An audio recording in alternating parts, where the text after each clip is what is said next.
खासदार शाहू महाराज आणि आमदार सतेज पाटील यांच्यासह इंडिया आघाडीमधील नेते हे विशाळगडावरती गेलेले आहेत। गाजापूर इथल्या तोडफोड झालेल्या घरामधील नागरिकांना ते दिलासा देणार आहेत। नागरिकांसाठी मदतीचं साहित्य सुद्धा ते घेऊन जात आहेत। 2 दिवसांआधी दगडफेकीची घटना घडलेली होती आणि त्या निमित्तानं या इथल्या नागरिकांसाठी मदतीचं साहित्य घेऊन इंडिया आघाडीमधले नेते जात आहेत।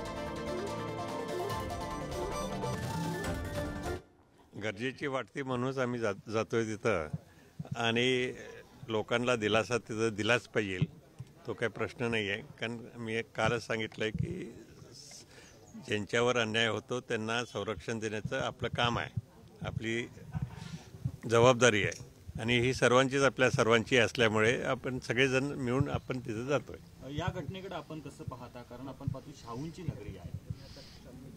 शाहूंच्या नगरीमध्ये असं हे वर्षात दुसऱ्यांदा होणं म्हणजे त्यामध्ये काहीतरी षडयंत्रच आहे, यात काही प्रश्न नाही आहे आणि त्याला आपल्याला तोंड ह्या पुढेही द्यावं लागणार।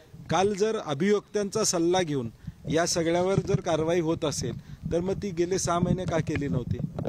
जर हे या ठिकाणी चुकीचं असेल, आता आम्हालाही बघावं लागेल ते अतिक्रमण काढलेलं योग्य आहे अयोग्य आहे, कुठलं काढलं नेमकं का सरसकट त्या ठिकाणी काढलं, आणि म्हणून जे गावामध्ये हिंसा घडली त्याचा निषेध आहे आणि आम्ही प्रशासनाला आमची विनंती, आम्ही तिकडे चाललेलो आहोत।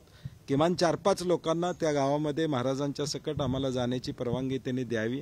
जे 13-14 तारखेला लोकांना थांबवायचं होतं त्यावेळी थांबवलं नाही, आता शांतता प्रस्थापित करणाऱ्या जाणाऱ्या लोकांना थांबवणार असताल आम्ही तिथं ठिया धरून बसू, आम्हाला 4-5 जणांना तरी किमान तिथं सोडावं अशी आमची अपेक्षा असते।